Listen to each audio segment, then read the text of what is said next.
Assalamualaikum warahmatullahi wabarakatuh. Saya Anissa Isnaini Oktaviani dari kelas 17B, Program Studi Pendidikan Biologi Universitas Maritim Raja Ali Haji, ingin mempresentasikan materi mengenai pemanfaatan dan pengolahan bioteknologi kelautan, mata kuliah bioteknologi, dosen pengampu oleh Asist Profesor Nurul Asikin, SPD MPD. Baiklah, berikut materinya yang saya paparkan. Pemanfaatan dan pengolahan bioteknologi kelautan dikelompokkan dalam 3 kelompok industri, yaitu yang pertama ada ekstraksi senyawa bioaktif untuk berbagai industri, lalu yang kedua ada pengendalian pencemaran atau biasa disebut dengan bioremediasi, lalu yang ketiga ada aplikasi rekayasa genetika. Pada ekstraksi senyawa bioaktif untuk berbagai industri, berikut beberapa potensi berbagai produk industri bioteknologi kelautan dari bermacam-macam biota laut yang terdapat di wilayah perairan laut NKRI. Yang pertama itu ada sponge dan karang lunak atau soft corals. Ia mengandung berbagai jenis senyawa bioaktif yang bermanfaat sebagai obat anti kanker, antibakteri, anti asma, dan juga anti fouling. Senyawa bioaktif lainnya dari sponge tadi juga digunakan untuk industri farmasi, itu adalah bastadin, okadaic acid, dan monoalit.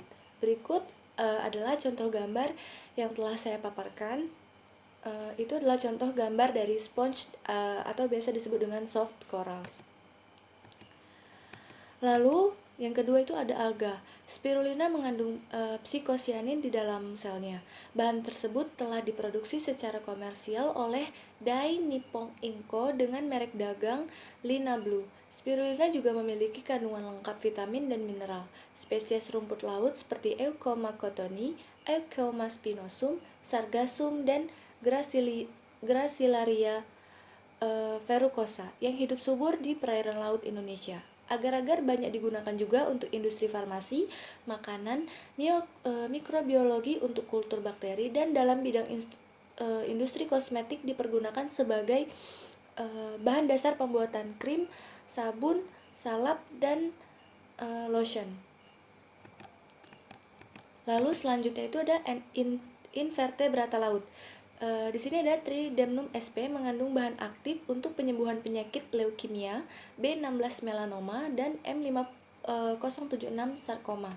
Berikut adalah contoh gambar yang telah saya paparkan, itu adalah Tridemnum sp. Lalu selanjutnya itu ada vertebrata laut, tempurung kura-kura. Jadi manfaatnya itu adalah yang pertama tempurung kura-kura dan penyu diekstrak untuk obat luka dan tetanus. Lalu yang kedua ada ekstrak kuda laut untuk obat penenang atau obat tidur dan sebagai obat kuat semacam Viagra. Lalu yang ketiga itu ada empedu ikan buntal yang dahulu itu berbahaya atau beracun, juga dapat membunuh manusia yang memakannya, kini sudah dapat dimanfaatkan sebagai obat untuk memperbaiki syaraf otak yang rusak dan sebagai zat anestesi bagi pasien yang akan dioperasi. Lalu selanjutnya itu ada Echinodermata. Jadi salah satu filum Echinodermata laut yang sedang menjadi primadona saat ini di Indonesia dan negeri jiran Malaysia, yaitu timun laut atau tripang. Biota bergenus Holutaria sp ini selain memiliki rasa yang lezat, juga memiliki khasiat mujarab untuk obat karena kandungan asam amino esensialnya yang sangat lengkap. Berikut adalah gambar dari tripang. Lalu ada pemanfaatan limbah. Nah, di sini ada limbah kulit krustase seperti udang, kepiting, rajungan, dan lobster menjadi kitin dan kitosan telah banyak digunakan dalam industri kertas, tekstil, bahan perekat, bahan pengkilat, dan obat penyembuh luka. Jika selama ini limbah buangan kulit udang menjadi permasalahan lingkungan, maka adanya industri kitin dan kitosan menjadi solusi produktif yang bisa mentransformasi limbah menjadi bahan bermanfaat dan harganya juga sangat mahal. Berikut adalah gambar dari jenis limbah yang telah ditransformasi menjadi bahan yang bermanfaat. Lalu selanjutnya itu yang nomor 2 ada pengendalian pencemaran atau biasa disebut dengan bioremediasi. Populasi mikroorganisme yang hidup di perairan laut Indonesia juga bermanfaat sebagai biodekomposer terhadap limbah yang masuk laut seperti limbah minyak, bahan organik dan logam berat. Beberapa jenis biota perairan seperti alga, moluska dan berbagai organisme renik lainnya mempunyai kemampuan untuk menyerap logam berat dan polutan lainnya di perairan. Pengembangan teknologi penanggulangan limbah dengan memanfaatkan jasa organisme atau mikroorganisme laut dilakukan melalui teknik bioremediasi. Berikut adalah contoh gambar yang telah saya paparkan.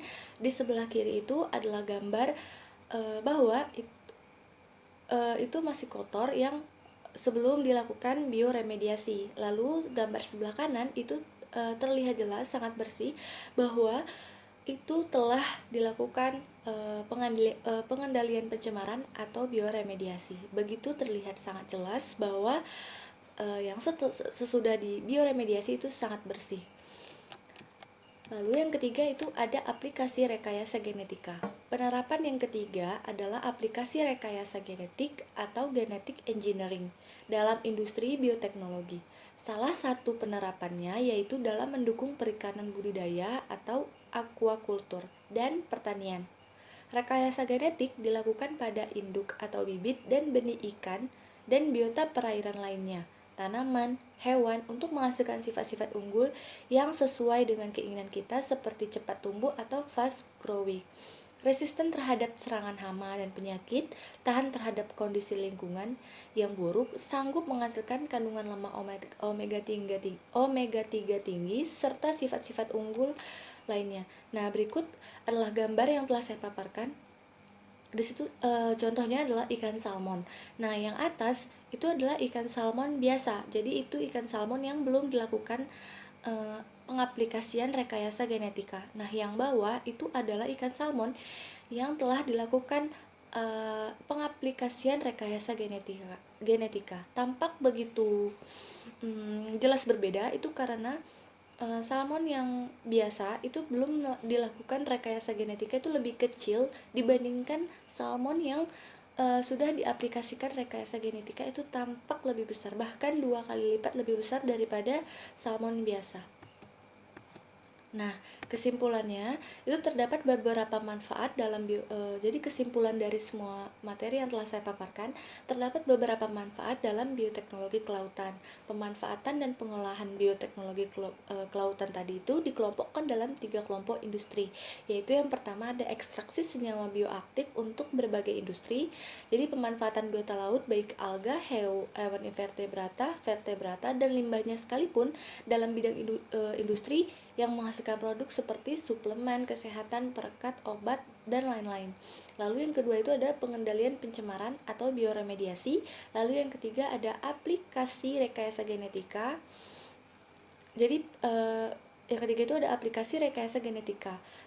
Nah, selanjutnya itu ada Pseudomonas aeruginosa yang genetiknya telah direkayasa dapat menghasilkan senyawa bioaktif surfactants yang dapat membersihkan tumpahan minyak yang menempel pada batu dan pasir pantai. Referensi selanjutnya itu adalah referensi yang saya gunakan pada materi hari ini itu adalah bahan ajar bioteknologi oleh Asist Profesor Nurul Asikin SPD MPD, Program Studi Pendidikan Biologi, Fakultas Keguruan dan Ilmu Pendidikan Universitas Maritim Raja Ali Haji. Baiklah, sekian materi yang telah saya sampaikan, materi yang telah saya paparkan. Bila ada kesalahan mohon dimaafkan. Wabillahi taufik wal hidayah. Wassalamualaikum warahmatullahi wabarakatuh.